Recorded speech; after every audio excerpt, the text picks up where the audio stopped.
এই যে মাস শুরু হলো, আরবি মাসটা কি মাস? লা হাওলা ওয়ালা কুওয়াতা ইল্লা বিল্লাহ। আরবি কি মাস জানেন না? এই সবে আপনি একা বললেন, তবে সবাই বলছে আপনারা জানেন না? শাবান।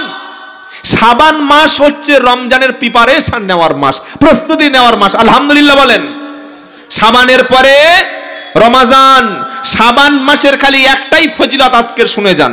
আম্মা জান আয়েশা সিদ্দিকা রাদিয়াল্লাহু তাআলা আনহা তিনি বলছেন, বিশ্ব নবী মুহাম্মদ মুস্তাফা সাল্লাল্লাহু আলাইহি সাল্লাম রমজানের পরে সবচাইতে যে মাসে বেশি রোজা করতেন, সিয়াম পালন করতেন, ওই মাসের নাম হলো শাবান মাস। সুবহানাল্লাহ পড়েন। শাবান মাসের অধিকাংশ দিনগুলি আমাদের নবী, আমাদের প্রিয় রাসূল তিনি রোজা করতেন। কেন? শাবান মাসের ইবাদতটা, আমলটা আল্লাহর কাছে বছরের সমস্ত দলিল প্রমাণ হিসাবে শাবান মাসের ইবাদতটা আল্লাহর কাছে একটা জমা করে ফেরেশতারা। সুবহানাল্লাহ বলবেন না? সেজন্য বাকি যে দিনগুলি আমাদের সামনে আছে, এই দিনগুলিতে আমরা বেশিরভাগ করে নফল সিয়াম, নফল রোজাগুলি পালন করব ইনশাআল্লাহ। বলেন, বলি ইনশাআল্লাহ। আগামী রমজান মাস আসছে, সেই মাসের প্রস্তুতি হচ্ছে শাবান মাস। আবার এই 14ই শাবান আসলে হালুয়া, রুটি, তারপরে দল বেঁধে রাত জেগে এখানে ওখানে কবর জিয়ারত, একসাথে নফল নামাজের জামাত হচ্ছে বিদআত। নফল নামাজের জামাত সাহাবায়ে কেরামরা করে নাই। নফল নামাজ পড়ার জন্য মসজিদে দলবদ্ধভাবে ঢুকে যাচ্ছে। আরে ভাই, পার্সোনাল দুরাকাত নামাজ যদি কেউ সারা রাত পড়ে কোনো অসুবিধা আছে? আরে হ্যাঁ কিনা বলেন না? নামাজ নফল যে কোনো জায়গায় যে কোনো স্থানে পড়তে যায়, এই রাতকে উপলক্ষে করে আতশবাজি করে, বোমাবাজি করে, বোম ফাটায়, এমনকি কবরস্থানে পর্যন্ত লাইট জ্বালায়, কবরস্থানে বাতি দেয়।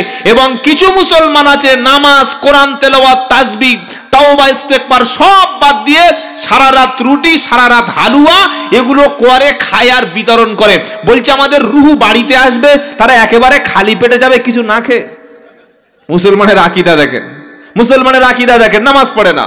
সেজন্য সাহাবায়ে কেরাম যেটা করে নাই, আল্লাহর নবীর প্রসিদ্ধ হাদিস গ্রন্থগুলিতে যেটা নাই, যেটা আমাদের ইমামদের দ্বারা, 4 ইমামের দ্বারা যেটা প্রমাণিত নয়, ওটা কখনো শরিয়াত নয়। শবে বরাতকে উপলক্ষে করে হাজার হাজার মানুষ তারা এমন কর্মের মধ্যে লিপ্ত হয়, ফজর, জোহর, আসর, মাগরিব সব নামাজ কাজা। এসার সময় গিয়ে দেখি সামনে লাইনে বসে আছে মসজিদে, খুব ভালো নামাজ পড়লো বা রাত্রে ইবাদত করলো। ওই যে মসজিদে গেল, ও আর কিন্তু সারা বছর যাবে না, আবার পরবর্তী সেই ঈদের সময় যাবে। আর ফজরের নামাজ নাই। কিসের নামাজ পড়তে এসছো? বললে শবে বরাতের নামাজ। ঈশার সময় কোথায়? মসজিদে। মাগরিবে কোথায় ছিলে? বাজারে। জোহরে কোথায় ছিলে? লটারির টিকিট কাটছিলাম। আসরে কোথায় ছিলে? রাস্তায় গল্প করছিলাম। ফজরের সময় কোথায় ছিলে? বললে বিছানার তলায়। আর এই যে রাত্রে এসছো, ফজরে কোথায় যাবে? বললে ভেবে জেগে থাকলে দেখা যাবে। আগে ফরজ, আগে কি ফরজ। জোহরে, ফজরে 2, জোহরে 4, আসরে 4, মাগরিবে 3, এশায় 4। এই 17 রাকাত ফরজ নামাজ আপনি আজ থেকে পড়ুন, ইনশাআল্লাহ আল্লাহ আপনাকে জাহান্নামের আগুন থেকে বাঁচিয়ে নেবেন। সুবহানাল্লাহ পড়েন। ফরজের হিসাব নাই, নফল নিয়ে টানাটানি। আবার শবে বরাত নিয়ে মারপিট আছে না নাই? একদল বলছে এই এটা বিদআত, হারাম, খবরদার, সব কিছুই করা যাবে না। আর একদল লোক আবার দলিল বার করছে। কি বলছি বুঝতে পারছেন না? শবে বরাতের দলিল খুঁজছে। আমি গাড়িতে আসছিলাম, ফোন করেছে একজন বয়স্ক লোক, আসসালামু আলাইকুম হুজুর।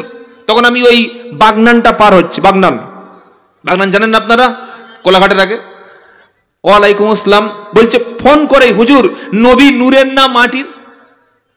সাবজেক্ট দেখেন, তার প্রশ্ন দেখেন, নবী নূরের তৈরি না মাটির তৈরি? আমি বললাম ভাই এটা জেনে আপনার লাভ কি? না আপনাকে বলতেই হবে, মানে আমাকে টাকা দিয়ে কিনে রেখেছে, বলতেই হবে। নবী নূরের না মাটির ওইটাই শুনতে হবে, ওইটাই ওর জ্বালা। কি বুঝলেন? নবীর জীবন কেমন মক্কায় ছিল, মদিনায় তার জীবন কেমন ছিল, তিনি মুসলমানের জন্য, অমুসলিমদের জন্য সমাজ ব্যবস্থায় কি উন্নতি করেছেন, তিনি রাজনীতি করতে গিয়ে মানুষের কি অধিকার আদায় করেছেন, কিভাবে তিনি নবুয়াতের দায়িত্ব পালন করেছেন, তার 40 বছরের নবুয়াতের জিন্দেগি কেমন ছিল, ও মালের জিজ্ঞাসা করো, মুখ তখন ভোঁতা হয়ে যাবে। ওর প্রথম প্রশ্ন নবী নূর না মাটির, ওইটাই বলতে হবে। ও কোন বেদাতির ওষুধ খেয়ে বসে আছে? কোন বেদাতি মৌলবী ও ট্যাবলেট দিয়েছে না নবীর নূর না মাটি, ওইটা আব্দুল্লাহ জুবাইরকে জিজ্ঞাসা করো, তাই জিজ্ঞাসা করতে শুরু করে দিয়েছে। এই সব ছোট্ট ছোট্ট বিষয় নিয়ে আমরা আলোচনা করব না, আমরা আলোচনা করব আমাদের মূল সমস্যাগুলো ইনশাআল্লাহ। বলেন তাহলে শাবান মাসের একটা ফজিলত আমরা শুনলাম, যে দিনগুলো আমাদের সামনে বাকি আছে যতটা পারবো আমরা রোজা রাখবো, 2, 3, 4, 5টা ইনশাআল্লাহ। ইনশাআল্লাহ বলেন। আল্লাহ তৌফিক দান করুক সকলে জোরে বলুন আল্লাহুম্মা আমিন। ইমানদার ব্যক্তির একটা গুণ আমরা বলেছি, ইমানদার ব্যক্তি নরম, ভদ্র, নম্র, পোলাইট, সবচাইতে ভালো আচরণ করবেন নিজের স্ত্রীর সাথে। ইনশাআল্লাহ বলেন। মুহাম্মদ সাল্লাল্লাহু আলাইহি ওয়াসাল্লাম সবচাইতে বেশি ভালো আচরণ করতেন নিজের পরিবারের কাছে। নবীর বাড়িতে একজন ছেলে ছিল, তার নাম হচ্ছে হযরতে আনাস রাদিয়াল্লাহু তাআলা আনহু। নবীজির খেদমত করত, খাদেম ছিল এই আনাস রাদিয়াল্লাহু তাআলা আনহু। তিনি বলছেন, আমি বিশ্ব নবীর বাড়িতে, বিশ্ব নবীর দরবারে 10 বছর খাদেম ছিলাম, অনেক সময় অনেক ভুল করেছি। আমার নবী বিশ্ব নবী একদিনের জন্য জিজ্ঞাসা করে নাই, আনাস তুমি এটা করলে কেন, অথবা এটা করলে না কেন, এ বিষয়ে তিনি আমার কোনো জিজ্ঞাসাই করে নাই। আমি ভুল করেছি, নীরবে সহ্য করে দিয়েছেন, কারণ আল্লাহর নবী ছিলেন সবচাইতে ভদ্র মানুষ। সুবহানাল্লাহ বলেন। তিনি প্রতিশোধ নিতেন না, সবাইকে ক্ষমা করে দিতেন, সবচাইতে ভালো আচরণ করতেন বিশ্বনবী প্রতিবেশীর সঙ্গে। সুবহানাল্লাহ বলবেন না? আমরা বাইরে দেখলে একদম হাজী সাহেব, কিন্তু আমরা ছেলের সাথে, মেয়ের সাথে, ভাইয়ের সাথে, বোনের সাথে, এমনকি আমার বাড়ির কাজের লোকের সাথে, আমার ড্রাইভারের সাথে, আমার বাড়ির পাশে যার বাড়ি তার সঙ্গে যে আচরণটা করি, এই আচরণ কোনোদিন মুসলমানের না। দাড়ি, টুপি, পাঞ্জাবি আপনি লাগিয়েছেন, আলহামদুলিল্লাহ, সুম্মা আলহামদুলিল্লাহ, কিন্তু আপনার আচরণ, আপনার ব্যবহারটা যদি নম্রতা, ভদ্রতা না প্রকাশ পায়, এই দাড়ি, টুপি, পাঞ্জাবি আপনাকে জান্নাতে নিয়ে যাবে না। একটা মুমিনের সবচাইতে মারাত্মক যে গুণ থাকবে, সেই ব্যক্তির গুণটা হলো তার ভালো স্বভাব, ভালো চরিত্র। আল্লাহ আমাদের প্রত্যেকের চরিত্র ক্ষমার মতো লোককে ক্ষমা করে দেওয়ার তৌফিক দান করেন, সবাইকে নিয়ে চলার তৌফিক দান করে সবাই বলুন আল্লাহুম্মা আমিন। আল্লাহ রাব্বুল আলামিন বলেন, ইমানদার ব্যক্তির দ্বিতীয় বৈশিষ্ট্য, ওয়াল্লাযীনা ইয়াবিতুনা লিরাব্বিহিম সুজদাও ওয়া কিয়ামা। ইমানদার ব্যক্তি যখন রাত অতিবাহিত করবে, ইমানদার ব্যক্তি রাত কাটাবে দাঁড়িয়ে এবং সেজদা দিয়ে, অর্থাৎ ইমানদার ব্যক্তির দ্বিতীয় গুণ হলো তারা নামাজে তাহাজ্জুদে রাত কেটে যাবে। জোরে বলুন সুবহানাল্লাহ। আল্লাহ পাক বলছে, বান্দা ওয়া মিনাল লাইলি ফাতাহাজ্জাত বিহি নাফিলাতাল্লাক আসা আইয়াবআসাকা রাব্বুকা মাকামাম মাহমুদা। সুবহানাল্লাহ পাঠ করেন। এটা 15 নম্বর পারা, 8 নম্বর পৃষ্ঠা, 13 নম্বর লাইনের 79 নম্বর আয়াত। বিশ্ব নবীর উপরে তাহাজ্জুদ স্পেশালি ফরজ ছিল, কিন্তু উম্মতের জন্য নফল হয়ে গেল। রাত যখন শেষ পর্যায়ে চলে আসে, আল্লাহ রাব্বুল আলামিন তিনি প্রথম আসমানে নেমে আসেন, আরশ থেকে নেমে এসে বলেন, কে আছো অসুস্থ, কে আছো ঋণগ্রস্ত, কে আছে বিপদে পড়ে আছো, এই রাতের বেলা আমি আল্লাহ, আমার কাছে তুমি সাহায্য চাও, আমাকে তুমি ডাকো, আমার কাছে ক্ষমা প্রার্থনা করো। ওই তাহাজ্জুদের সময় তুমি যদি নামাজে সেজদায় পড়ে আল্লাহর কাছে কাঁদতে পারো, আল্লাহর কাছে চাইতে পারো, দোয়া আল্লাহ কবুল করে নেবে।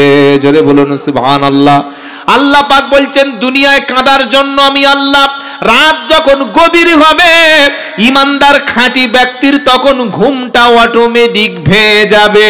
তাতাজাফা জুনুবুহুম আনিল মাদাজি'i ইয়াদউনা রাব্বাহুম খাওফাও ওয়া তামা ওয়া মিম্মা রাযাকনাহুম ইউনফিকুন ফালা তা'লামু নাফসুম মা উখফিয়া লাহুম মিন কুররাতি আয়ুন জাযাআম বিমা কানু ইয়ামালুন। 21 নম্বর পারা, 15 নম্বর পৃষ্ঠা, 6 নম্বর লাইনে 16 নম্বর 17 নম্বর আয়াত, সূরার নাম সাজদা। আল্লাহ বলছেন, একজন ইমানদার ব্যক্তির বৈশিষ্ট্য, রাতের গভীরে ইমানদার ব্যক্তি বিছানা থেকে পিঠটা আলাদা করে নেবে। মুসলমানদের ইমানদারদের মধ্যে রাতের বেলা তার আমল কি হবে? একজন মুসলমানের রাতের আমল হলো বিছানা থেকে পিঠটা আলাদা হয়ে যাবে, বান্দা দাঁড়িয়ে যাবে, ওযু করবে, জাহান্নামের ভয়ে জান্নাতের আশায় আল্লাহকে ডাকাডাকি করবে। আর আল্লাহ যে সম্পদ দিয়েছে সেই সম্পদটা তিনি মানুষের জন্য দান করে দেবে। জোরে বলুন সুবহানাল্লাহ। ইমানদার ব্যক্তি রাত কোনোদিন সারা রাত ঘুমায় না, সারা রাত ফ্রি ফায়ার, পাবজি, সিএসি, অনলাইন গেম কিংবা সারা রাত আজে বাজে চিন্তা করতে করতে রাত তার যায় না। ইমানদার ব্যক্তির রাতটা কাটে নামাজের মাধ্যমে, রাত কেটে যায়। জোরে বলুন সুবহানাল্লাহ। বিশ্বনবী মুহাম্মদ সাল্লাল্লাহু আলাইহি ওয়াসাল্লাম রাত্রেবেলা ঘুমিয়ে আছেন, একটা কাপড় মুড়ি দিয়ে জিবরাইল এসে নবীকে বলছেন, ইয়া আইয়ুহাল মুজাম্মিল কুমিল লাইলা ইল্লা কলিলা নিসফাহু আউন কুস মিনহু কলিলা আও জিদ আলাইহি ওয়ারাত্তিলিল কুরআন তারতিলা। জোরে বলুন সুবহানাল্লাহ। এটা 29 পারার প্রথম আয়াত থেকে 4 নম্বর আয়াত। নবীজি চাদর মুড়ি দিয়ে শুয়ে আছেন, কাপড় মুড়ি দিয়ে ঘুমাচ্ছেন। আল্লাহ পাক বলছে, জিবরাইল আমার বিশ্ব নবীকে তুমি ডাকো, ডেকে এই কথাটা বলে দাও। কি কথা? ইয়া আইয়ুহাল মুজাম্মিল কুমিল লাইলা ইল্লা কলিলা নিসফাহু আউন কুস মিনহু কলিলা। ও আমার কাপড় ঢাকা চাদর ঢাকা ব্যক্তি, তুমি রাতের বেলা উঠে পড়ো, নামাজের জন্য দাঁড়িয়ে যাও। রাতের কিছু অংশ বাদ দিয়ে রাতের হাফ অংশ অথবা তার চাইতে কম কিংবা তার চাইতে বেশি তোমার রবের জন্য তুমি নামাজে দাঁড়িয়ে যাও। জোরে বলুন সুবহানাল্লাহ। এরপরে নবীজি সারা রাত নামাজ পড়তেন, কখনো 3 ঘন্টা, কখনো 4 ঘন্টা, কখনো 2.5 ঘন্টা। লম্বা লম্বা নামাজ যখন বিশ্বনবী আদায় করতেন, বিশ্বনবীর পা গুলো তখন ফুলে যেত। আম্মা জানা আয়েশা সিদ্দিকা রাদিয়াল্লাহু তাআলা আনহা বিশ্বনবীকে জিজ্ঞাসা করলেন, নবী আল্লাহ তাআলা আপনার আগের এবং পরের সব ভুল তো মাফ করে দিয়েছেন, এরপরে কেন এত বেশি নামাজ পড়েন? নবীজি বললেন, আয়েশা আল্লাহ যে আমাকে ক্ষমা করে দিয়েছে তার শুকরিয়া হিসাবে আমি এত বেশি ইবাদত করি। সুবহানাল্লাহ বলেন। হে মুসলমানেরা, যদি জীবনে তোমাকে কখনো আল্লাহর কাছাকাছি পিয়ারা হতে হয়, যদি কখনো তোমাকে আল্লাহর ওলি হওয়ার ইচ্ছা হয়, ওলি হব ইনশাআল্লাহ। 2 জন ওলি হবেন আর বাদ বাকি ওলি হবেন না? আরে এত বড় একটা অফারে ইনশাআল্লাহ বলতে পারলেন না? আল্লাহর একজন ওলি মানে আল্লাহর বন্ধু, আল্লাহর খাস, আল্লাহর পেয়ারা। আর আল্লাহর ওলি যারা হয় দুনিয়াতে তাদের ভয় নাই, আখেরাতে চিন্তা নাই। সুবহানাল্লাহ পড়েন। এতগুলো মানুষের মধ্যে দেখবো ইনশাআল্লাহ ওলি হওয়ার তামান্না কার কার দিলে আছে? 2 হাত তুলে তুলুন, নারায়ে তাকবীর। ওলি সবাই হবেন তো ইনশাআল্লাহ? সবাই ইনশাআল্লাহ। ওলি হওয়ার জন্য 2টো কাজ লাগবে। কটা? জোরে বলেন। 2টি।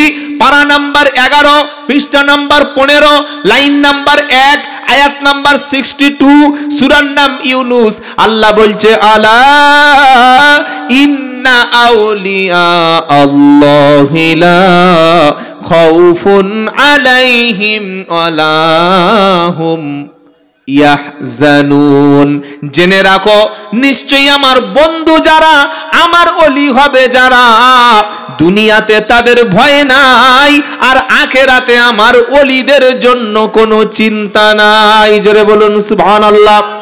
আমাদের সমাজে একটা ভ্রান্ত আকীদা বিশ্বাস আছে যে ওলি হতে গেলে, আল্লাহর পিয়ারা হতে গেলে সংসার ছেড়ে, বিবি ছেড়ে, বাচ্চা ছেড়ে জঙ্গলে 20 বছর কাটাতে হবে। আছে না?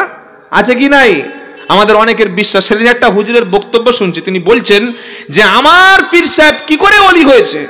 তো শ্রোতা বলছে, হুজুর বলুন বলুন বলুন। বলছে, আমার পীর সাহেব বিবি, বাচ্চা, ঘর বাড়ি, ব্যবসা বাণিজ্য, মুআমালাত মুআশারাত সব কিছু পরিত্যাগ করে সুন্দরবন জঙ্গলে 22 বছর ছিল। ক বছর? তাহলে 22 বছর যদি সুন্দরবন জঙ্গলে উনি ইবাদত করলো, সুন্দরবন জঙ্গলের মধ্যে তো আর জুমা নাই, জুমার মসজিদ আছে, তাহলে উনি জুমার নামাজ পড়লেন কোথায়?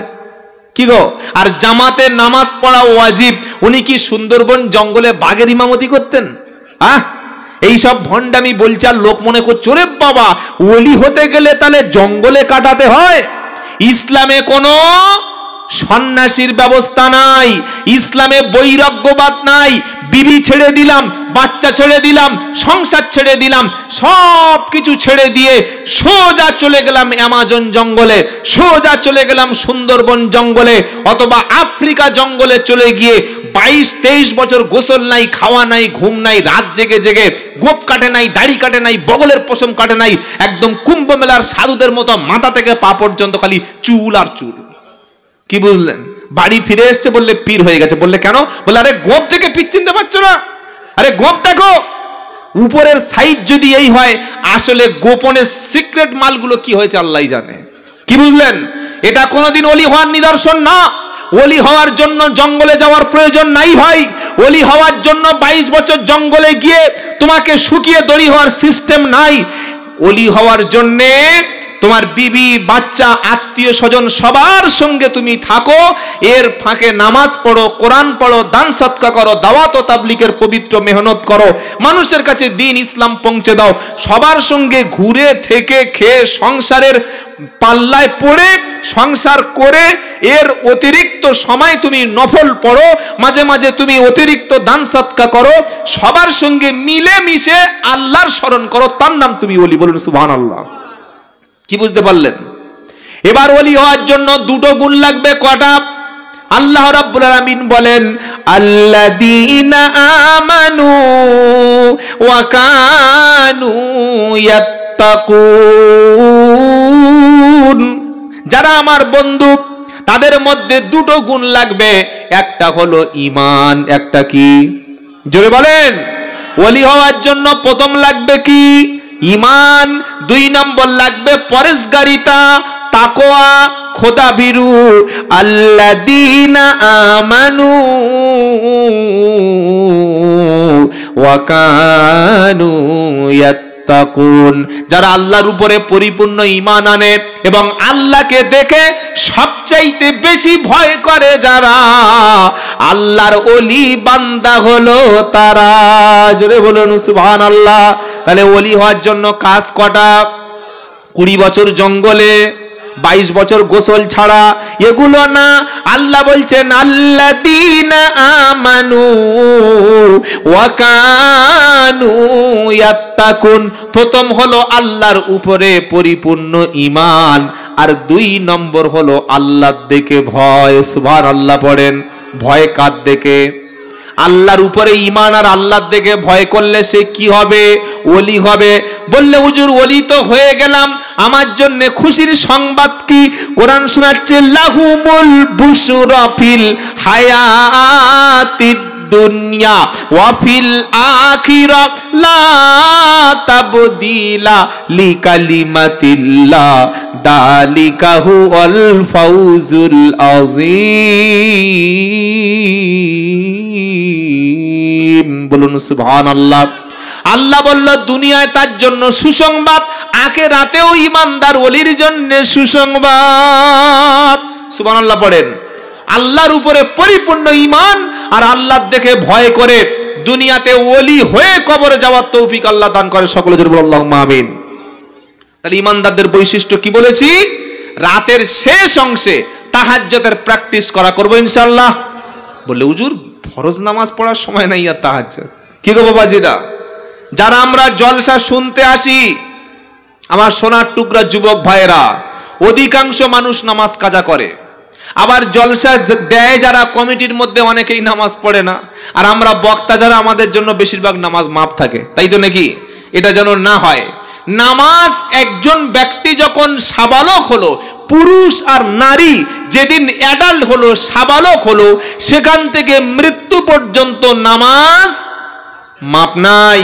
মহিলাদের জন্য আল্লাহ কিছু কিছু সময় ছাড় দিয়েছে, মাসের যে মাসআলাগুলো আছে তার জন্য কনসিডার আছে, কনসেশন আছে, কিন্তু একটা পুরুষের জন্য সাবালক হয়ে যাওয়ার পর থেকে মৃত্যু পর্যন্ত বেহুশ হয়ে যাওয়া ছাড়া আর পাগল হয়ে যাওয়া ছাড়া একটা পুরুষ গাড়িতে থাকুক, বাসে থাকুক, ব্যবসায় থাকুক, বাণিজ্যে থাকুক, যত কঠিন গুরুত্বপূর্ণ কাজে থাকুক না কেন, কোনো ইমানদারের জন্য নামাজ কোনো অবস্থায় মাপ নাই।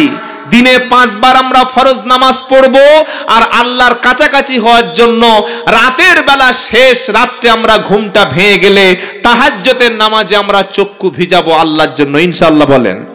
ভাগ্য যদি কেউ পরিবর্তন করতে চায়, যদি কেউ মনে করে আমি ভাগ্য পরিবর্তন করতে চাই অথবা আমি নেতৃত্ব দিতে চাই, সাহাবারা কিন্তু তাদের অস্ত্র ছিল না, সাহাবারা সংখ্যায় বেশি ছিল না, সাহাবাদের মধ্যে একটাই ছিল, সেটারও নাম হলো ইমানি পাওয়ার।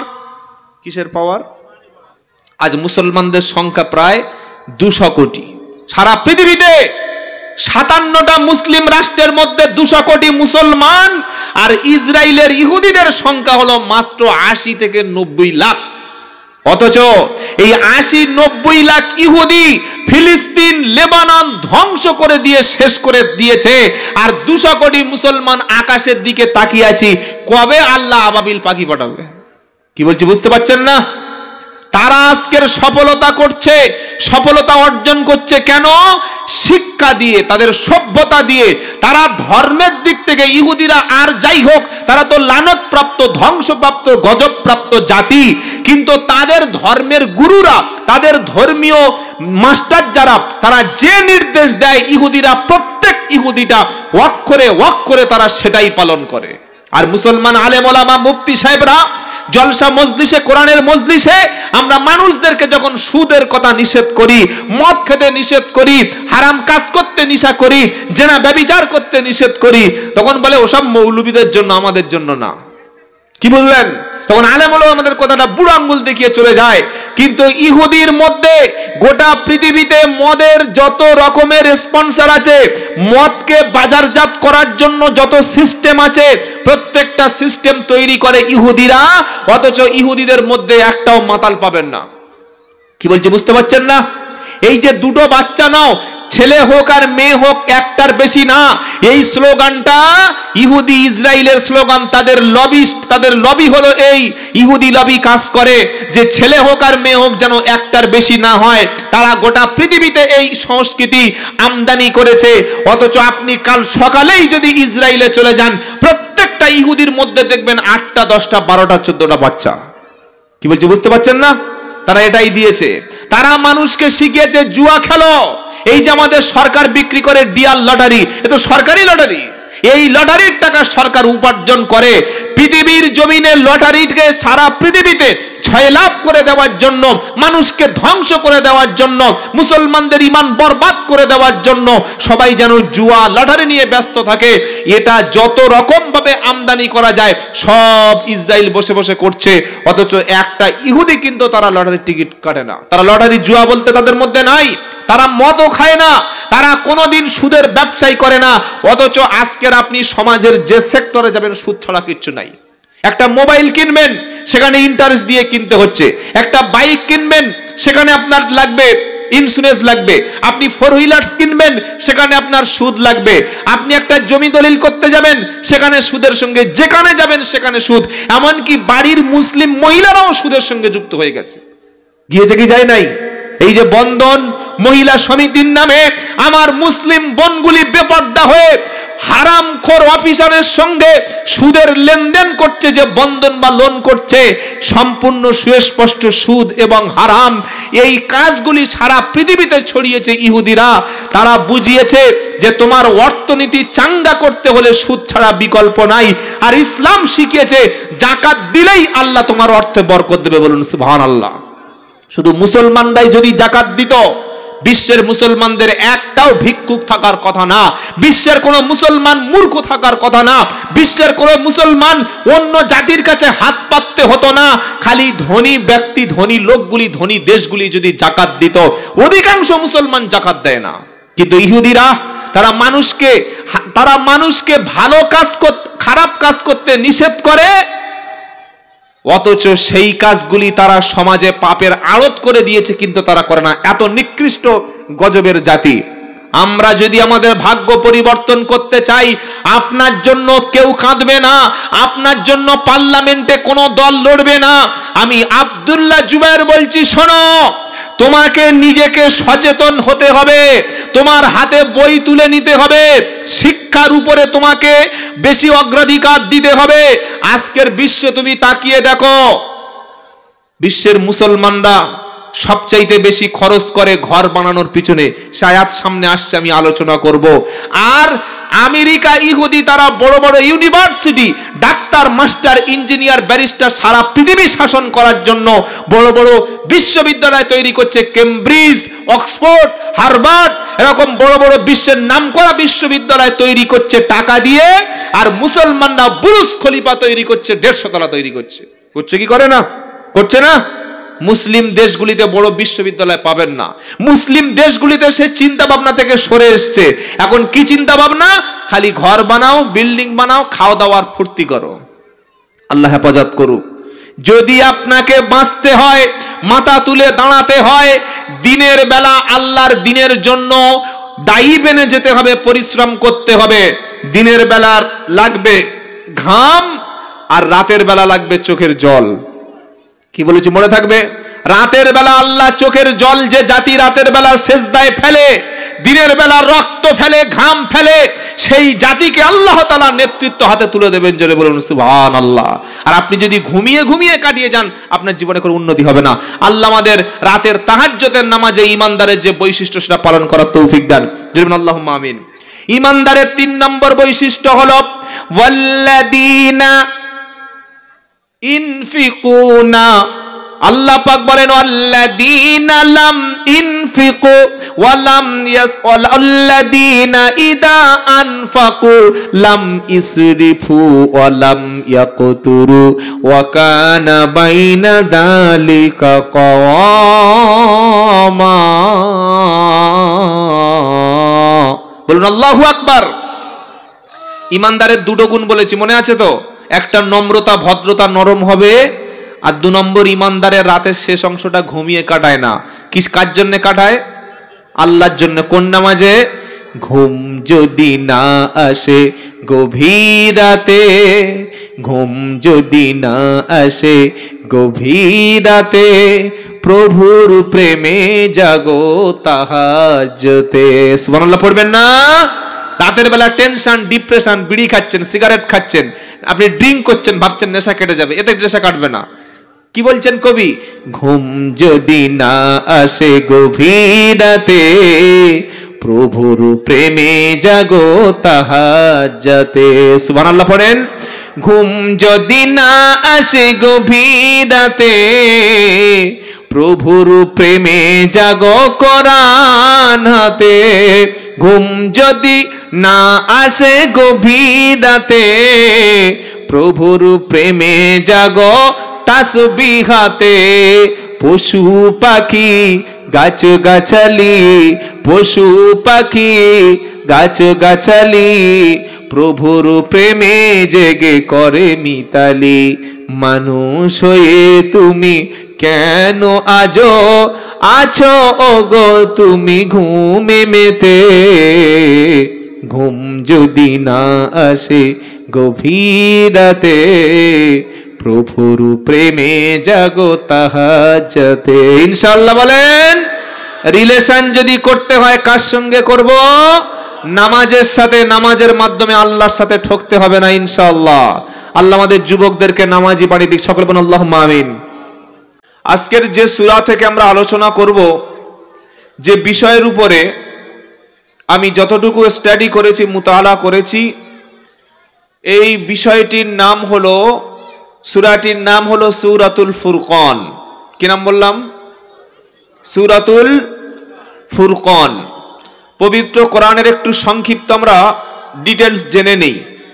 1 নম্বর হলো কোরআন আল্লাহর বাণী। এটা পৃথিবীর কোনো মানুষের না, এমনকি মুহাম্মদ সাল্লাল্লাহু আলাইহি ওয়াসাল্লামের না।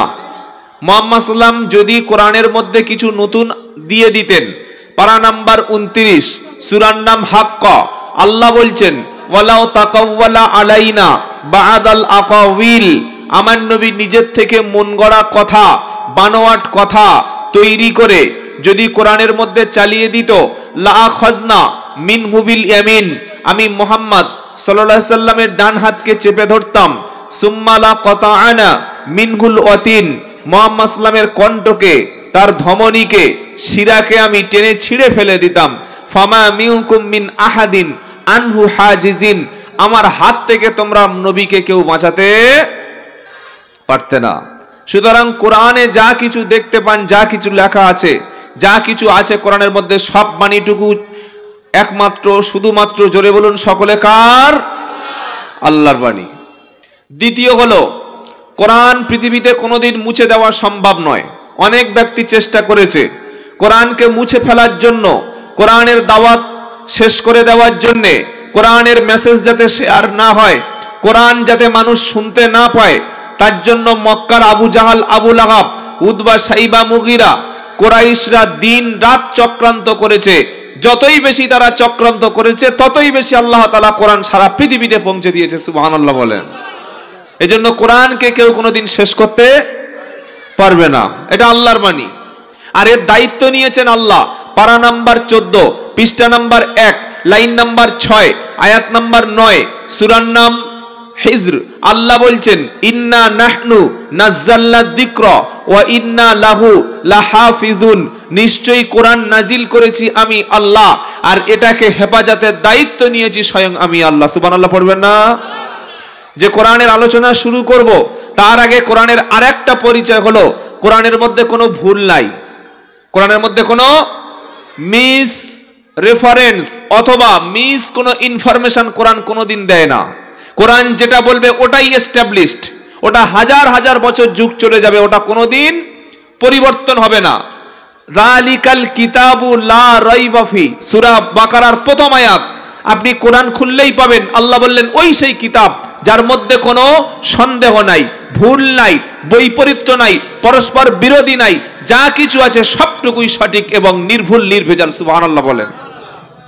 4 নম্বর কোরআনের পরিচয় হলো, এটার মধ্যে পারা আছে 30টি, আয়াত আছে কম বেশি 6066টি, এর মধ্যে রুকু আছে 540টি, কোরআনের মধ্যে সূরা আছে 114টি, অক্ষর আছে 3,23,760টি, কোরআনের শব্দ আছে 86,430টি। এটা কোরআনের একটা জাস্ট ডিটেইলস বলে দিলাম। এই নিয়ে হলো কোরআন। এখন এই কোরআন, বিসমিল্লাহ, আপনি যখন শুনবেন, আলোচনা শুরু করবেন বা শুনবেন, তখন কোরআন কি দিয়ে শুরু করতে হয়? পৃথিবীর যে কোনো বই পড়ার জন্য কিন্তু আপনাকে খালি তুলে বিসমিল্লাহ বলে শুরু করলে হলো, কিন্তু কুরআনুল কারীম যখন পড়বেন, এটা যখন আলোচনা করবেন বা শুনবেন বা একদম ফার্স্ট যখন কোরআন পড়তে শুরু করবেন, তখন আপনাকে একটা কাজ করতে হবে। সে কাজটা কি ভাই? পারা নাম্বার 14, পৃষ্ঠা নাম্বার 17, লাইন নাম্বার 9, আয়াত নাম্বার 98, সূরার নাম নাহাল।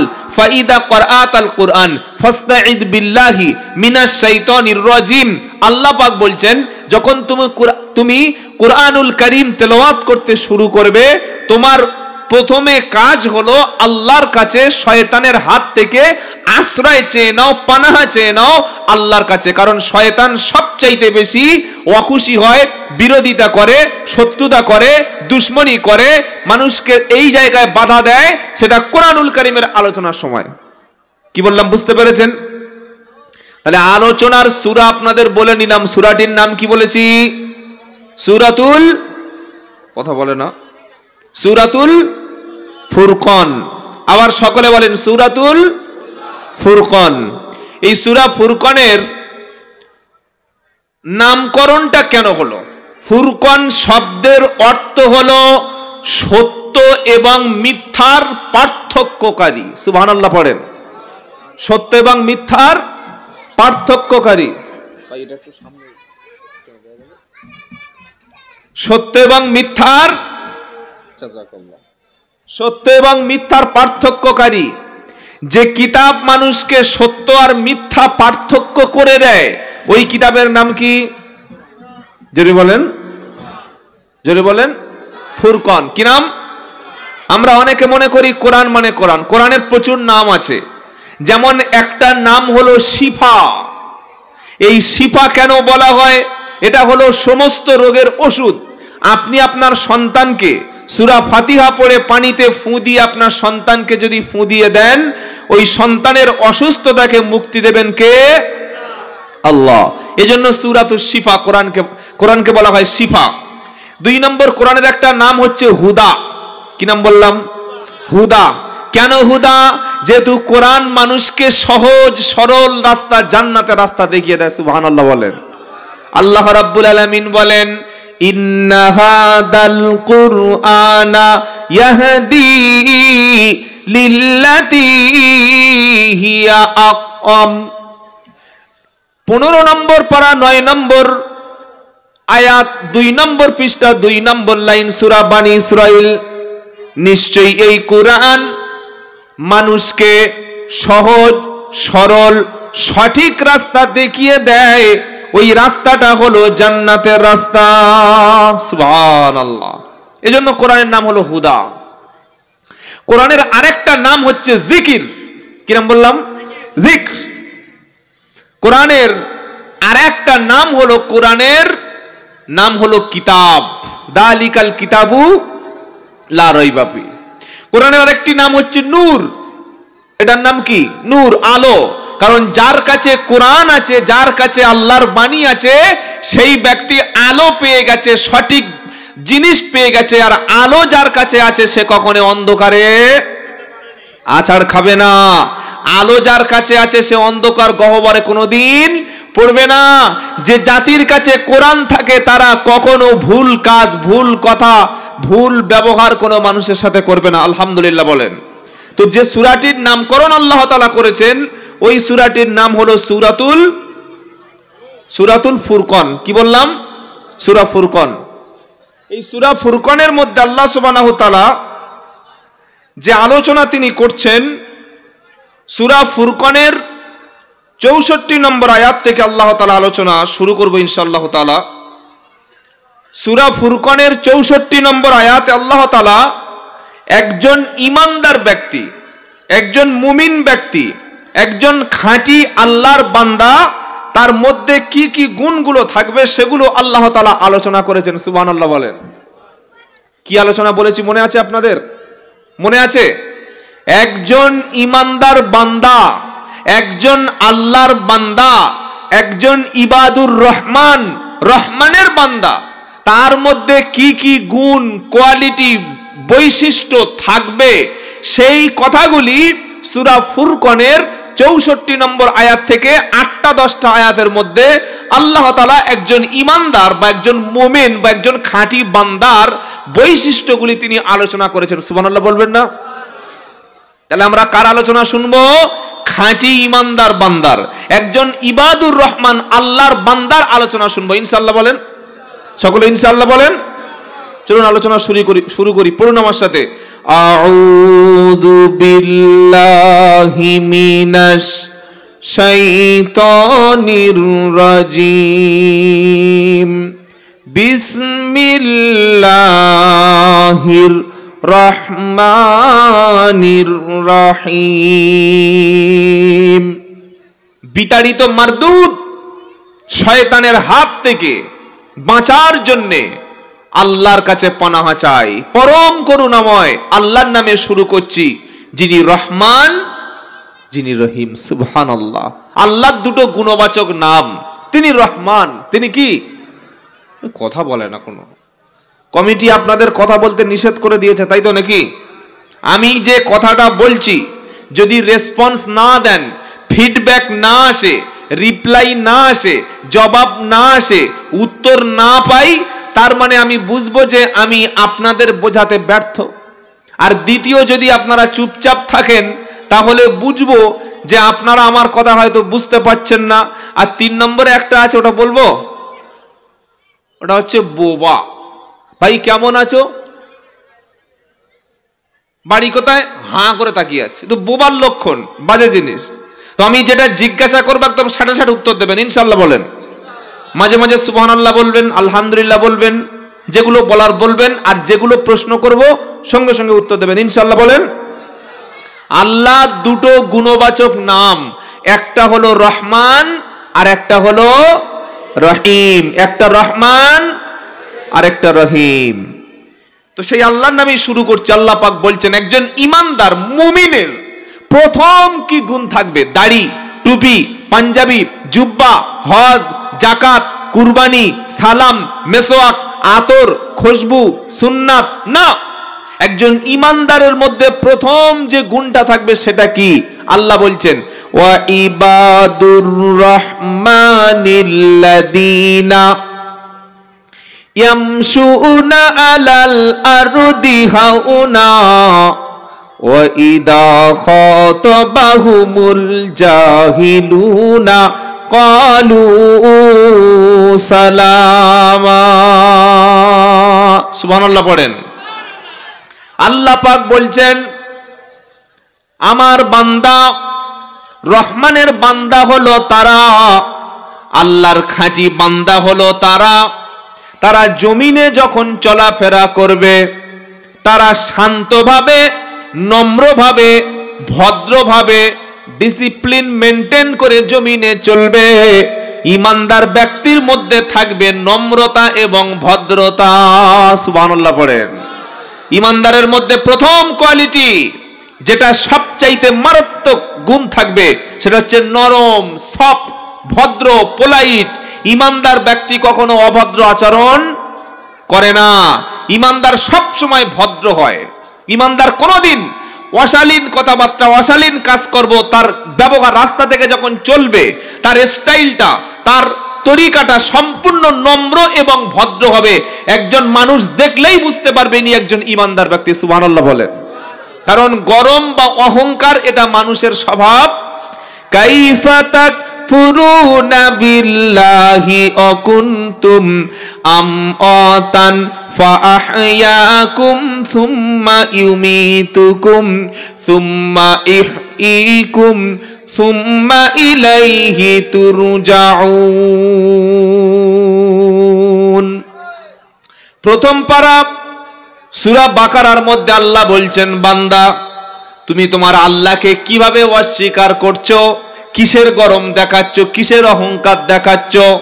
তোমরা সকলে ছিলে মৃত, আবার আমি আল্লাহ তোমাদেরকে জীবন দিলাম, আবার তোমাদেরকে মরণ হবে। সবার হবে না, আমার শুধু একার? সবার। প্রধানমন্ত্রীরও মরতে হবে, মুখ্যমন্ত্রীরও মরতে হবে। হবে কি হবে না? সবাইকে দুনিয়া ছেড়ে চলে যেতে হবে। তো আল্লাহ বলছে অহংকার কিসের করছো?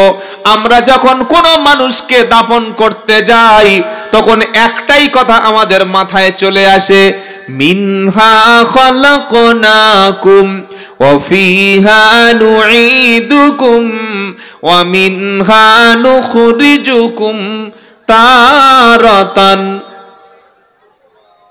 এটা কি দোয়া? তো এটা 16 নম্বর পারা 14 নম্বর পৃষ্ঠা 4 নম্বর লাইনের 55 নম্বর আয়াত সূরা তাহায় লেখা আছে। আল্লাহ পাক বলেন এই মাটি থেকে তোমাদেরকে বানালাম, এই মাটি থেকে তোমাদেরকে সৃষ্টি করেছি, এই মাটির মধ্যে তোমাকে দাফন করা হচ্ছে, আবার কিয়ামতের দিন তোমাকে মাটি থেকে তুলবো।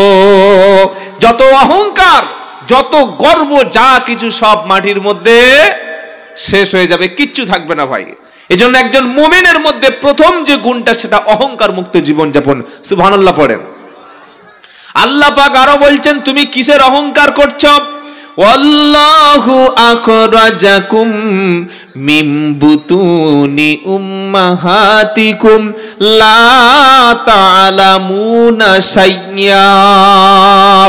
14 নম্বর পারা 12 নম্বর পৃষ্ঠা 12 নম্বর লাইনের 78 নম্বর আয়াত সূরার নাম নাহাল।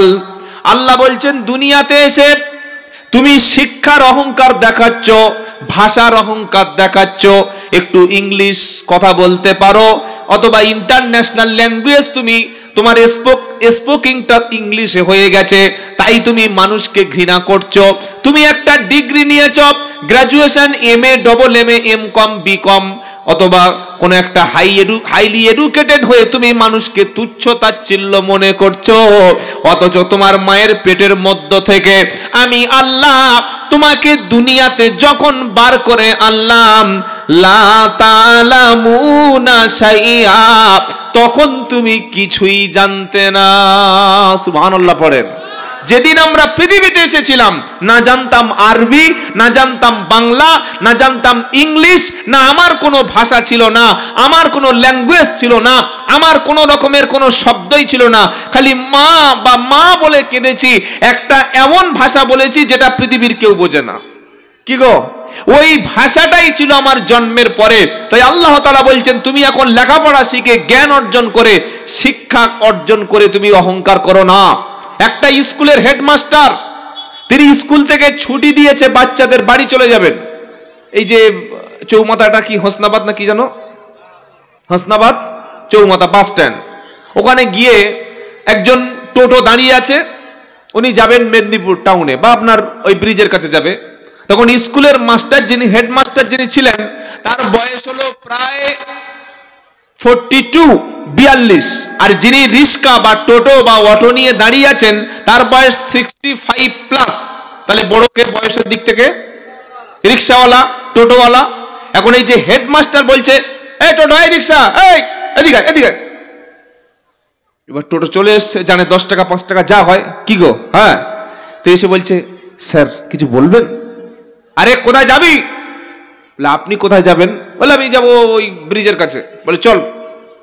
একজন 42 বা 35 বছরের একজন শিক্ষিত ব্যক্তি বা মাস্টার, তিনি যদি 65 বছর একজন বয়স্ক মানুষের সাথে তুই বলে কথা বলে, কোথায় যাবি বলে কথা বলে, এখানে লেখাপড়া শিখে জ্ঞান অর্জন করে ডিগ্রি নিয়ে উনি এডুকেটেড হয়ে, তার মধ্যে কি কোনো শিক্ষার কিছু পাওয়া গেল? হ্যাঁ বা না বলুন। আমি এসে শুনছিলাম যে আলোচনা হচ্ছিল যে শিক্ষাই জাতির মেরুদণ্ড, শিক্ষাই জাতির, জোরে বলেন, সকলে একসাথে বলেন, শিক্ষাই জাতির মেরুদণ্ড। যে শিক্ষা মানুষকে উলঙ্গ করে, যে শিক্ষা মানুষকে মদ খাওয়ায়, যে শিক্ষা অর্জন করার পরে মানুষ পরের স্ত্রী নিয়ে হোটেলে যায়, যে শিক্ষা অর্জন করার পরে মানুষ বিয়ার কিনে খায়, যে শিক্ষা অর্জন করার পরে সিগারেট প্রকাশ্য পান করে, যে শিক্ষা অর্জন করার পরে শিক্ষিত মানুষ ঘুষ দিয়ে চাকরি করে, যে শিক্ষা অর্জন করার পরে অফিসে বসে, সরকারি অফিসে বসে লক্ষ টাকা ছাড়া একটা সিগনেচার করে না, ওই রকম বিডিও, ওই রকম এসডিও, ওই রকম একজন শিক্ষিত হাইলি এডুকেটেড ব্যক্তি, উনি কি জাতির মেরুদণ্ড না উনি জাতির মৃত্যুদণ্ড? কি বলছি বুঝতে পারছেন না? আপনি যে কোনো সরকারি জায়গায় যান, ঘুষ ছাড়া, ডোনেশন ছাড়া কোনো কাজ হবে না। সামান্য সিভিক ভলেন্টিয়ার, সবাই না, একজন দুজন আছে, তারা যে পরিমাণে তোলা তুলে খায় আপনি ভাবতে পারবেন না। তো কি এই শিকার আমার কি দরকার আছে? একজন আলেম মানুষ, একজন নামাজি ব্যক্তি, তার স্ত্রীকে রাস্তা থেকে নিয়ে যাচ্ছে হিজাব পরিয়ে, সালোয়ার কামিজ পরিয়ে, পুরো শরীরটা ঢেকে। আর একজন ইংলিশ অনার্স করা ব্যক্তি স্কুলে চাকরি করেন, তিনি তার স্ত্রীকে এমন ড্রেস পরিয়ে আজকের স্কুলে নিয়ে গেছে, স্কুলের স্টাফদের গাল থেকে ঝরঝর করে লাল ঝরছে। এই হাসছে দেখে, এ কি শিক্ষা? এটা কি শিক্ষার, এই কি শিক্ষার মেরুদণ্ড? শিক্ষা মানুষকে নমনীয় করে, শিক্ষা মানুষকে ভদ্রতা শেখায়, শিক্ষা মানুষকে আচরণ পাল্টে দেয়। যে শিক্ষা আমাদের স্বভাব পরিবর্তন করে না, যে শিক্ষা আমাদের চরিত্র পরিবর্তন করে না, যে শিক্ষা আমাদের মানুষ হতে শেখায় না, ওটা শিক্ষা না। লেখাপড়া শিখে চাকরি পেয়ে উনি থাকেন কলকাতায়, উনি থাকেন বর্ধমানে, উনি থাকেন মেদিনীপুর টাউনে, উনি থাকেন গুজরাটে, বিশাল ফ্ল্যাট নিয়ে থাকে, আর বাড়িতে বাবা আর মা ভিক্ষা করে খায়। এটা শিক্ষা? এটা শিক্ষা? এই শিক্ষার কোনো দাম অন্তত আমরা দেখতে পাচ্ছি না। তো আল্লাহ বলছেন, তুমি শিক্ষার কিসের অহংকার করবে? তুমি যেদিন মায়ের পেট থেকে বার হয়েছিলে, সেদিন তোমার মুখে কোনো ভাষা ছিল না। ভাষা দিয়েছেন কে? জোরে বলেন, আল্লাহ। আল্লাহ পাক আরো বলেন, ওয়ালা তামশি ফিল আরদি মারহা ইন্নাকা লান তাখরিকাল আরদা ওয়ালান তাবলুগাল জিবালা তুলা। 15 নম্বর পারা 4 নম্বর পৃষ্ঠায় 11 নম্বর লাইনে 37 নম্বর আয়াত সূরা বানী ইসরাইল। আল্লাহ বলছেন তুমি পয়সা অর্জন করেছো, জ্ঞান অর্জন করেছো, আমার জমিনের উপরে যেন তুমি অহংকারে পা ফেলো না। আমার জমিনের উপরে অহংকার করে পা ফেলে তুমি আমার জমিন ধসিয়ে দিতে পারবে না। যখন তুমি জমিনের উপরে চলবে, তোমার কথা বলার স্টাইলটা, তোমার হাঁটার স্টাইলটা, তোমার গাড়ি চালানোর স্টাইলটা, অনেক ছেলে বসে আছে দেখলে যেন ভদ্র নম্র, যেন সভ্য ঘরের ছেলে, আর রাত 12টার সময় হাইওয়েতে বাইক চালায় দেখলে মনে হবে যেন একদম বিশাল বড় লোফার। হেলমেট নাই, মাথায় হেলমেট নাই, গাড়ির পিকআপ একদম 160 180 আছে না নাই? আর সব ড্রিঙ্ক করে আছে, সব ড্রিঙ্ক করে আছে।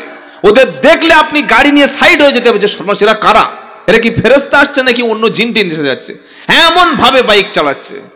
ওরা যদি রাস্তায় ওই অবস্থায় মৃত্যু হয়, ওর লাশটুকু বাড়িতেই যাবে না। এ কি, এটা কোনো মুসলমানের কাজ? আর এর মধ্যে আমাদের মুসলমান ছেলেরাও আছে, প্রচুর মুসলমান ছেলেরা আছে। কিন্তু আল্লাহ কি বলছে, আমার জমিনের উপরে অহংকারে পা ফেলো না। আমার জমিন তুমি অহংকার করে পা ফেলে ধসিয়ে দিতে পারবে না। আমার জমিনকে তুমি অহংকারে শেষ করে দিতে পারবে না। তুমি যদি পারো, তোমার যদি সম্ভব হয়, আমার সূর্য, আমার চাঁদ, আমার গ্রহ, আমার অক্সিজেন, আমার আসমান, আমার জমিন থেকে বার হয়ে গিয়ে যাও, অন্য কোথাও গিয়ে তুমি করো, পারা যাবে? আল্লাহ পাক বলেন, ইয়া মাশারাল জিন্নি ওয়াল ইনসি ইনিসতাতাওয়াতুম আন তানফুদু মিন আকতারিস সামাওয়াতি ওয়াল আরদ ফানফুদু লা তানফুদুনা ইল্লা বিসুলতান ফাবিআইয়ি আলাই রাব্বিকুমা তুকাদ্দিবান। সুবহানাল্লাহ পড়েন। 27 নম্বর পারা 11 নম্বর পৃষ্ঠা 11 নম্বর লাইনে 33 নম্বর আয়াত সূরার নাম রহমান। আল্লাহ পাক বলেন, ইয়া মাআশারাল জিন্নি ওয়াল ইনস, ও বিশ্বের মানুষেরা, ও বিশ্বের জিনেরা, যদি তোমাদের সম্ভব হয় আমার আকাশের নিচে থেকে, আমার জমিনের উপর থেকে তোমরা বার হয়ে যাও, পৃথিবীতে যেখানে যাবে সেখানে খুশি যাও। যদি সম্ভব হয় আমার অক্সিজেন বাদ দিয়ে দাও, আমার আসমান ছেড়ে দাও, আমার জমিন ছেড়ে দাও, তুমি ইচ্ছা করলেও যেখানেই যাবে, আমি আল্লাহর সীমানা থেকে কোথাও যেতে। মানুষ এখন জায়গা কিনছে মঙ্গল গ্রহে, চাঁদেও জায়গা কিনছে। আপনাদের চাঁদে জায়গাটাকে কেনা নাই? তাহলে তো আপনারা ভুল করলেন, এখন থেকে কিনে রাখেন, এখন দাম কম আছে। এরপরে যখন বেড়ে যাবে 1 কাঠা 10 লাখ টাকা হবে, তখন কিনবেন কিভাবে? দুনিয়ায় আর সুখ হচ্ছে না, চাঁদে জায়গা কিনছে, মঙ্গল গ্রহে জায়গা কিনছে। সেখানে তো অক্সিজেন নাই, কি গো, না আছে অক্সিজেন, না আছে সেখানে থাকার পরিবেশ। একমাত্র পৃথিবীটাই হলো আল্লাহ তাআলা মানবতার জন্য, মানুষ জাতির জন্য একটা বাঁচার সুন্দর ব্যবস্থা করে দিয়েছেন, বলুন সুবহানাল্লাহ। কারণ মানুষকে বাঁচতে গেলে 3টি জিনিস লাগে। 1 অক্সিজেন, 2 নম্বর লাগে সূর্যের আলো, 3 নম্বর লাগে জল। কি বলছি বুঝতে পারছেন না? আপনি যদি মঙ্গলে চলে যান, আপনি যদি শুক্র গ্রহে চলে যান, আপনি যদি নেপচুনে চলে যান, আপনি যদি বৃহস্পতিতে চলে যান, কোন জায়গায় -160, কোন জায়গায় টেম্পারেচার 42, কোন জায়গায় টেম্পারেচার 160, কোন জায়গায় টেম্পারেচার 60+, তো আপনি পৃথিবী ছাড়া অন্য কোন জায়গায় বসবাসের উপযোগী নয়। আল্লাহ বলছে, এতই যদি তোমার অহংকার থাকে, তুমি আল্লাহকে মানবে না, তুমি রসুলকে মানবে না, তুমি কোরআনকে অস্বীকার করবে, তুমি মুসলমানের ঘরে জন্ম হয়ে আল্লাহ এবং রসুলের বিরুদ্ধে উচ্চারণ করবে। যদি সম্ভব হয় আমার পৃথিবী থেকে চলে যাও, যাওয়া যাবে? যাওয়া যাবে? কখনো সম্ভব না। যারাই অহংকার করেছিল আল্লাহ সবগুলিকে ধ্বংস করে করেছে। ফেরাউন অহংকার করেছিল, আল্লাহ চুপিয়ে চুপিয়ে তাকে শেষ করে দিয়েছে। নমরুদ অহংকার করেছিল, আল্লাহ জুতো পেটা করতে করতে শেষ করে দিয়েছে। সাদ্দাত অহংকার করেছিল, আল্লাহ শেষ করে দিয়েছে। বর্তমান বিশ্বে যত অহংকারী রাজা বাদশা শাসক আছে কারোর অস্তিত্ব থাকবে না। সেজন্য মুমিনের প্রথম কোয়ালিটি হলো তিনি অহংকার মুক্ত জীবন যাপন করবেন। সুবহানাল্লাহ বলেন। মানুষ কিসের অহংকার করবে? যার জন্ম হলো এক ফোঁটা নাপাক পানি। হাল আতা আলাল ইনসানি হিনুম মিনাদ দাহরি লাম ইয়াকুন শাইআম মাদকুরা। এটা 29 পারা প্রথম সূরা দাহারের প্রথম লাইনের প্রথম নম্বর আয়াত। আল্লাহ পাক বলছে, বান্দা তুমি অনেক লাফাচ্ছ, অনেক অহংকার দেখাচ্ছ, অনেক নিজেকে অনেক কিছু ভাবছ, কিন্তু তুমি কি তোমার জন্মের উৎসটা একবার খেয়াল করে দেখেছো? তোমার জন্মের উৎস হলো এক ফোঁটা নিকৃষ্ট পানি। কি গো মুসলমানেরা, আমাদের জন্মের উৎসই কি? বাপের, পিতার, বাবার শুক্রকীট, বাবার স্পার্ম, বাবার বীর্য, নুতফা, যেটা শরীর থেকে বার হলে গোসল ফরজ হয়ে যায়। এরকম এক ফোঁটা নাপাক তুচ্ছ নিকৃষ্ট বাজে পানি যেটা বাবার শরীর থেকে বার হয়ে গেল, মায়ের রেহেমের মধ্যে গেল, ওই জন্মের উৎস, মানুষের জন্মের উৎসই হলো নিকৃষ্ট পানি। অহংকার কিসের? কিসের অহংকার? সেজন্য একজন ইমানদারের মধ্যে কখনো অহংকার থাকে না। পয়সার অহংকার ইমানদার করে না, কারণ রুজির মালিককে, জোরে বলুন, আজকে যে ধনী আছে কালকে সে ফকির হতে পারে। খোদা তোমার করুণা কেমনে বুঝি না, সকাল বেলায় ফকির যে ভাই ধনী সন্ধ্যা বেলা। সকাল বেলায় ফকির আবার সন্ধ্যাবেলা ধনী। সকালবেলা পয়সাওয়ালা, এমন কঠিন মারাত্মক রোগ দিয়েছে, রাত্রেবেলা সব শেষ। এটা আল্লাহ করতে পারেন কি পারেন না? 10 বছরের রাজা, 15 বছরের সাজা, 10 বছরের প্রেসিডেন্ট, তারপরে ফাঁসি কাস্টে ঝুলিয়ে দেয়। এগুলো আমরা চোখের সামনে দেখছি। এরপরে মানুষের ক্ষমতার অহংকার কি? ছোট্ট একটা পঞ্চায়েত সদস্য, ছোট একটা প্রধান, ছোট একটা নামমাত্র এমএলএ জনগণের ভোট পেয়ে এই মানুষের উপরে অমানুষের মতো যারা আচরণ করে, আল্লাহ বলছে সাবধান হয়ে যাও, সাবধান হয়ে যাও। তুমি তো সামান্য একটা ক্ষমতা পেয়েছো, তুমি বড় বড় রাজা, বাদশা, প্রেসিডেন্টের দিকে শিক্ষা নাও। যারা রাজপ্রাসাদ ছেড়ে কদিন আগে পালিয়েছে সিরিয়ার বাশার আল আসাদ, পালায় নাই? 50 বছর শাসন করেছে বাপ আর ছেলে মিলে। আর আমাদের পাশে তো বাংলাদেশ আছে, আমরা দেখেছি চোখের সামনে শেখ হাসিনা কিভাবে পালিয়ে চলে গেল। 16টা বছর বৈধ অবৈধ ভাবে বিনা ভোটে তিনি নির্বাচিত হয়ে 16 বছর হাক্কানি আলেম ওলামা, যারা কোরআন প্রেমিক, যারা দেশ প্রেমিক, যারা মানবতাবাদী, সেই সমস্ত ওলামাদেরকে জেলের মধ্যে ফাঁসি দিয়ে হত্যা করে শহীদ করে দিয়েছে। সে নিজের ক্ষমতা পাকাপোক্ত করতে চাইছিল, কিন্তু আল্লাহ 1 সেকেন্ডের মধ্যে তার দেশ ছাড়া করে দিয়েছে। আল্লাহু আকবার। এগুলো সবকিছু করতে পারেন কে? আল্লাহ। তাহলে একজন মুমিন ব্যক্তির প্রথম কোয়ালিটি হলো তিনি অহংকার মুক্ত জীবন যাপন করবেন ইনশাআল্লাহ। বলেন, আমাদের কথার দ্বারায়, আমাদের কাজের দ্বারায়, আমাদের স্ট্যাটাস যেন কোনোদিন অহংকারের ছাপ না থাকে। আমরা সবসময় নরম ভাবে, ভদ্রভাবে জীবন যাপন করব। বলি ইনশাআল্লাহ, বলি ইনশাআল্লাহ। আল্লাহ পাকের পরে বলছেন ওই আল্লাহর খাঁটি বান্দাকে, ওয়া ইদা খাতাবাহুমুল জাহিলুনা ক্বালু সালামা।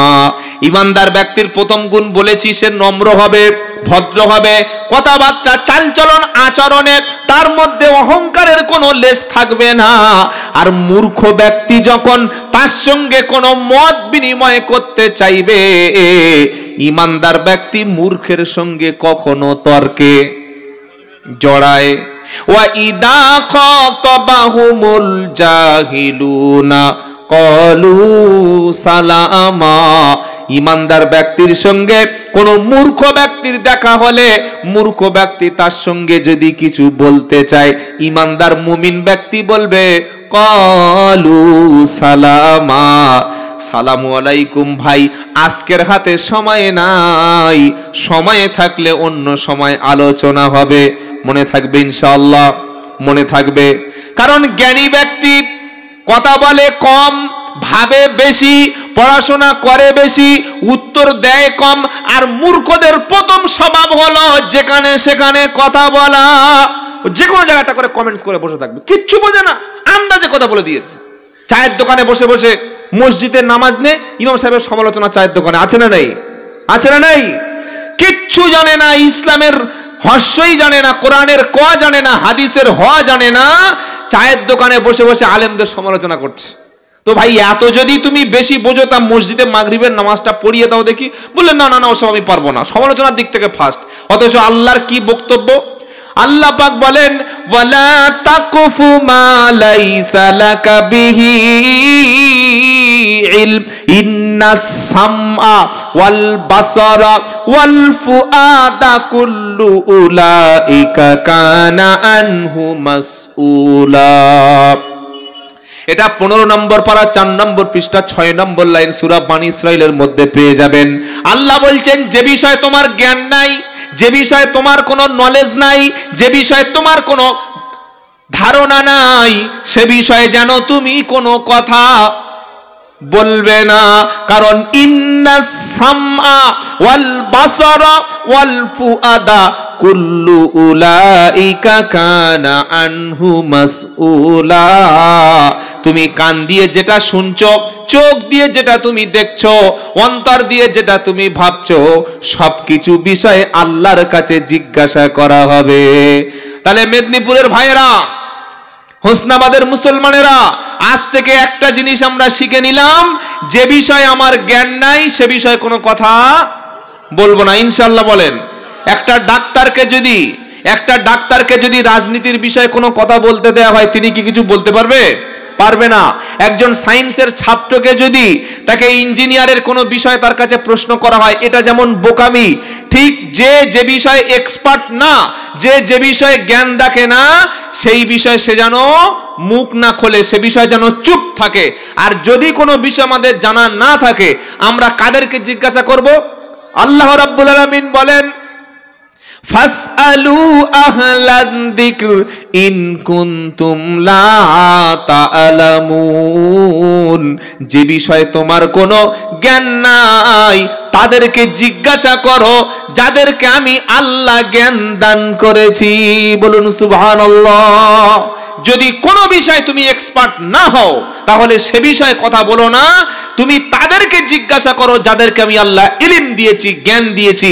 আর এই জাতির মধ্যে সবচাইতে শ্রেষ্ঠ মানুষ হলো তারা আল্লাহর দেওয়া ওহির জ্ঞান, কোরআন এবং সুন্নাহর জ্ঞান পরিপূর্ণভাবে অর্জন করেছে যারা সুবহানাল্লাহ পাঠ করেন। আল্লাহর দেওয়া জ্ঞান, আল্লাহর দেওয়া হিকমা, আল্লাহর দেওয়া প্রকৃত ইলম যে আলেম অর্জন করেছে, এই আলেম ব্যক্তি তিনি যদি প্রকৃতই আলেম হয়ে থাকেন, তার মর্যাদা আকাশের মধ্যে, তারকারাজির মধ্যে, গ্যালাক্সির মধ্যে, লক্ষ লক্ষ মিলিয়ন ট্রিলিয়ন তারকার মধ্যে পূর্ণিমার রাতে চাঁদের যে মর্যাদা, আল্লাহর নবী ইসলামের ভাষ্য অনুযায়ী উম্মতের মধ্যে হাক্কানি আলেম জ্ঞানী ব্যক্তির সেই মর্যাদা। জোরে বলুন সুবহানাল্লাহ। তাহলে যে বিষয়ে কোনো জ্ঞান নাই সে বিষয়ে মুমিন কোনোদিন কথা বলবে না। আর মুমিন ব্যক্তির আরেকটা কাজ হলো যে সে কখনো মূর্খ ব্যক্তির সঙ্গে তর্ক করবে না, মূর্খ ব্যক্তির সঙ্গে ঝামেলায় জড়াবে না। কারণ মূর্খ ব্যক্তির অস্ত্র হচ্ছে বাপ দাদা কি করেছে ওটাই আমার দলিল। কি গো, মূর্খদের কাছে কোনো রেফারেন্স নাই, মূর্খ ব্যক্তির কাছে কোনো দলিল নাই, প্রমাণ নাই, এভিডেন্স নাই।